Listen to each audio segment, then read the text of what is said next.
इस वीडियो में मैं आपको बताऊंगा कि बैक टेस्टिंग कैसे करनी है। ओके। बैक टेस्टिंग करने के लिए मेरे पास एक यहाँ पे एक सैम्पल रोबोट है जो simple moving average cross over robot है। इसके जो इनपुट्स हैं वो इस तरीके से हैं। पहले मैजिक नंबर है इसका, फिर टाइम फ्रेम है, टाइम फ्रेम में अलग अलग टाइम फ्रेम है। ओके। बैक टेस्टिंग के लिए मैं करंट टाइम फ्रेम यूज़ करूँगा। फास्ट मूविंग एवरेज 21 है और स्लो मूविंग एवरेज है 50। और जो मूविंग एवरेज की मेथड है वो है एक्सपोनेंशियल। आप अलग अलग इनपुट्स के हिसाब से यूज़ कर सकते हो। ये नोट करिए कि आपके रोबोट के हिसाब से ये इनपुट्स वेरी कर सकते हैं, अलग अलग हो सकते हैं।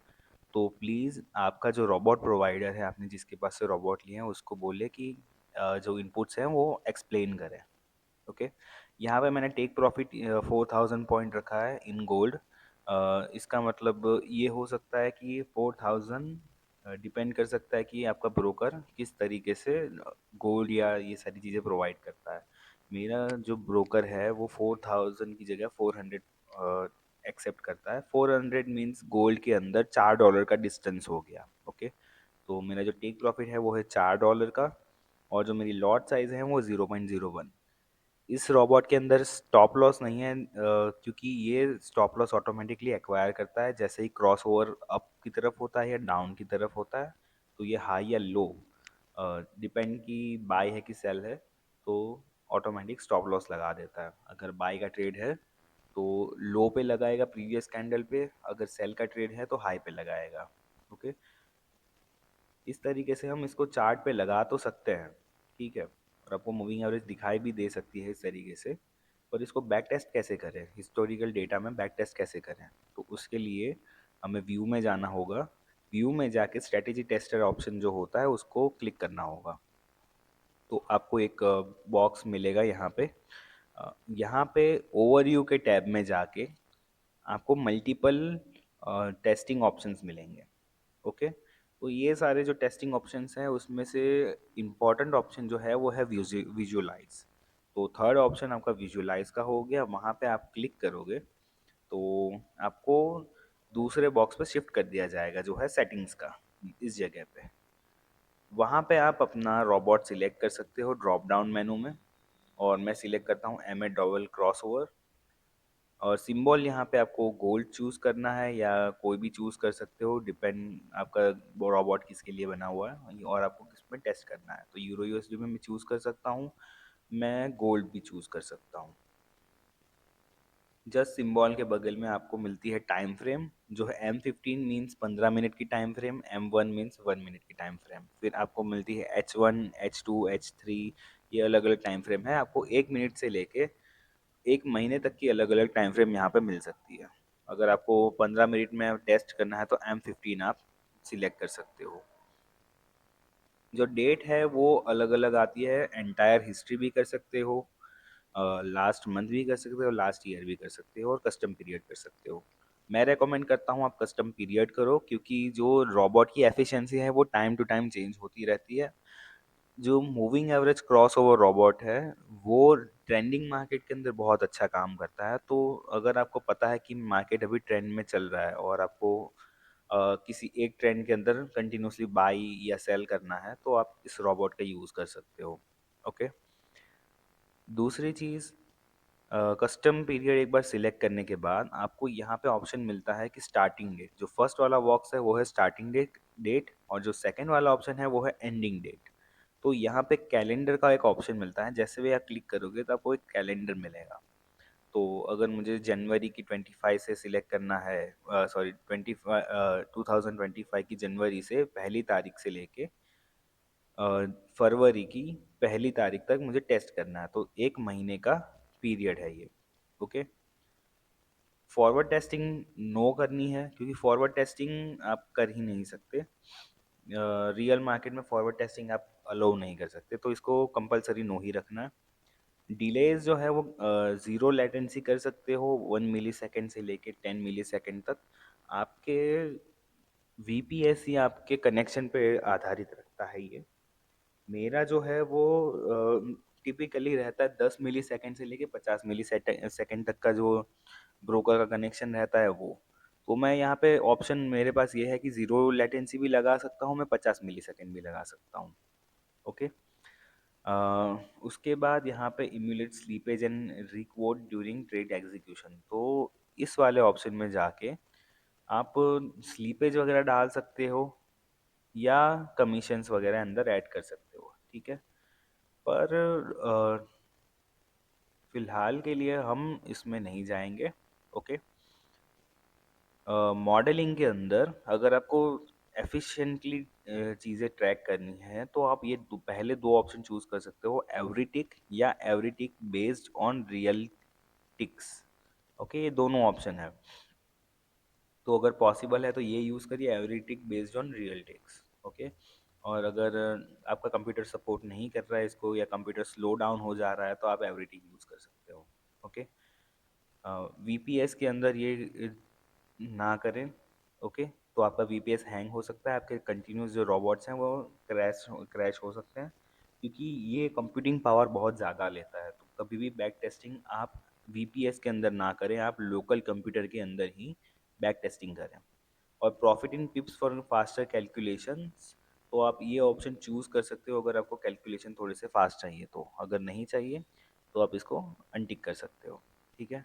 यहाँ पे डिपॉजिट का ऑप्शन मिलता है आपको, तो डिपॉजिट में आप 3,000, 10,000 या मैनुअल भी लिख सकते हो। अगर मुझे मैनुअल चाहिए तो मैं यहाँ पे 7,000 मैनुअल लिख सकता हूँ। और डिपॉजिट जो करेंसी है वो है यूरो, जीबीपी, आरयूबी, तो बाय डिफ़ॉल्ट यूएसडी रहती है। लीवरेज जो है मैं यहाँ पे मैन्युअली भी ऐड कर सकता हूँ या इसमें प्री बिल्ड जो वो है लीवरेज, वो भी मैं चेक कर सकता हूँ।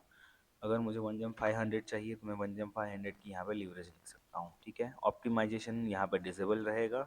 और ये वाला जो ऑप्शन है वो बहुत इंपॉर्टेंट ऑप्शन है कि visual mode with display of chart, indicator and trades.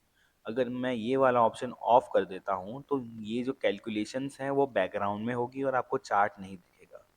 अगर मैं इसको टिक करता हूँ और उसके बाद स्टार्ट करता हूँ तो मुझे चार्ट दिखेगा। ओके। अ, अभी फ़िलहाल के लिए स्टार्ट नहीं करना है, अभी एक स्टेप और बाकी है जिसमें है इनपुट। जो सेटिंग्स हैं उसके जस्ट बगल में इनपुट वाला ऑप्शन है। इनपुट में जाके मैजिक नंबर आप चेंज कर सकते हो। मैजिक नंबर यहाँ पे ज़्यादा रेलिवेंस नहीं रखता है, क्योंकि हम आइसोलेटेड एरिया में आप आइसोलेटेड एरिया में आप अपनी स्ट्रैटेजी टेस्ट कर रहे हो। तो मैजिक नंबर यहाँ पे रेलिवेंट नहीं है, आप कुछ भी रख सकते हो यहाँ पे। टाइम फ्रेम, अगर बैक टेस्टिंग है तो टाइम फ्रेम आप करंट ही रखो, अगर आपको ऑप्शन मिला है टाइम फ्रेम का। अगर नहीं मिला है दैट मीन्स कि आपका रोबोट है वो करंट टाइम फ्रेम या तो फिर किसी स्पेसिफिक टाइम फ्रेम के लिए बना हुआ है। ओके। आपके डेवलपर से पूछ लो कि टाइम फ्रेम कौन सा रहता है। फास्ट ईएमआई की सेटिंग, स्लो ईएमआई की सेटिंग, ईएमआई की जो मेथड होती है मूविंग एवरेज की वो एक्सपोनेंशियल रखी है, तो ईएमआई हो गई ये। ओके। फिर टेक प्रॉफिट, लॉट साइज। इसके बाद अगर मैं यहाँ पे स्टार्ट क्लिक करूँगा तो एक नई विंडो यहाँ पे खुलेगी इस तरीके से, जिसमें रियल मार्केट में जिस तरीके से आपके ट्रेड्स होते हैं उस तरीके से आपको ट्रेड्स यहाँ पे दिखाई देंगे। यहाँ पे कुछ बटन्स मिलते हैं आपको, जिससे आप चार्ट का जो विजुअल प्रोफाइल है वो चेंज कर सकते हो। जैसे कि कैंडलस्टिक हो गया, ये लाइन हो गया, बार्स हो गए, ठीक है। चार्ट को जूम इन करना, जूम आउट करना। और यहाँ पे वीडियो प्लेयर्स की तरह कुछ बटन्स मिलता है, जिसमें प्ले और पॉज का बटन होता है। यहाँ पे स्टॉप का बटन होता है जिससे कि आपका पूरा प्रोसेस स्टॉप हो जाएगा। यहाँ पे स्पीड का बटन मिलता है, अगर आप प्ले करने के बाद यहाँ पे स्पीड कम कर सकते हो अगर आपको ध्यान से देखना है तो, और ज़्यादा भी कर सकते हो अगर आपको चार्ट जल्दी जूम करके देखना है तो। ओके। तो करेंटली मूविंग एवरेज पे ये काम कर रहा है। अगर मूविंग एवरेज डाउन की तरफ जाती है तो सेल का ट्रेड लेगा, बाय की तरफ जाता है तो बाय का ट्रेड लेगा।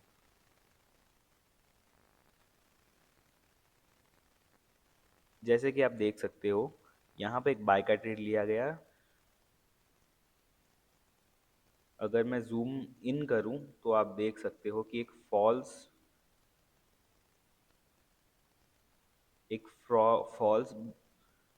क्रॉस डाउन दिया गया यहाँ पे।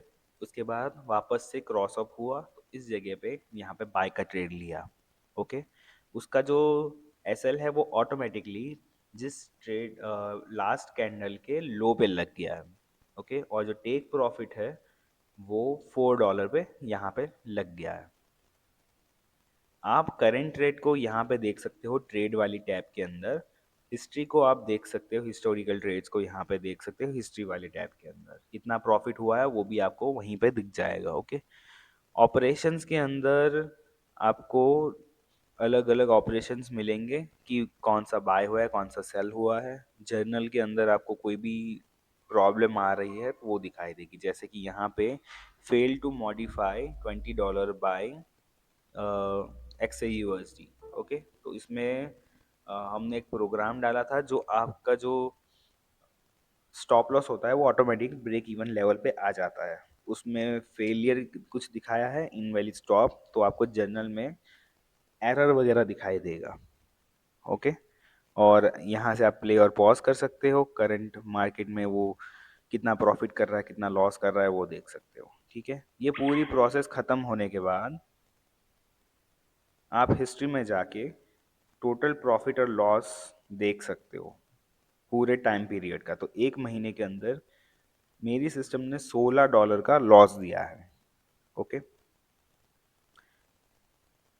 एक दूसरा ऑप्शन भी है सेटिंग्स में जाके, अगर आप विजुअल मोड ऑफ कर देते हो फिर स्टार्ट करते हो तो आपको कोई दूसरी एक्सटर्नल पैनल नहीं दिखेगी, पर कैलकुलेशंस अभी भी रन हो रहे हैं, आप जैसे देख सकते हो।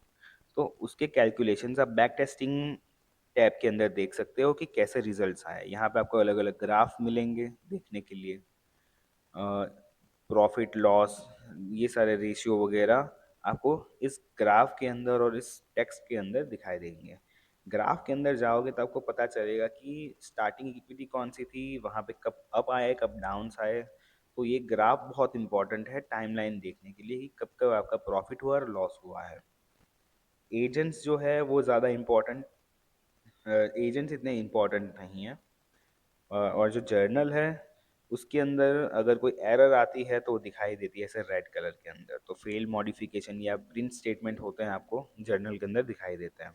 ओके, तो इस तरीके से आप अपनी स्ट्रैटेजी बैक टेस्ट कर सकते हो। जैसे कि आपके पास मल्टीपल स्ट्रैटेजीज़ हैं तो आप अलग अलग इस तरीके से चेंज कर सकते हो। जैसे कि ये मेरा एक RSI के बेस पे रोबोट है, इसकी ये सेटिंग्स हैं, मैं यहाँ पे चेंज कर सकता हूँ सेटिंग्स और यहाँ पे मैं स्टार्ट कर सकता हूँ।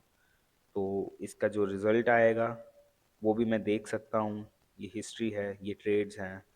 तो अलग अलग स्ट्रैटेजी आप इस तरीके से बैक टेस्ट कर सकते हो। ओके, और मैं हाईली रिकमेंड करता हूँ कि आप अपनी स्ट्रैटेजी बैक टेस्ट करने के बाद ही रियल मार्केट पे लगाओ। अगर आपने रियल मार्केट पे ऐसे ही लगा दी तो पॉसिबिलिटी है कि आपका नुकसान होगा या आपको पता नहीं होगा कि कब आपका रोबोट ऑन रखना है कब आपका रोबोट ऑफ रखना है।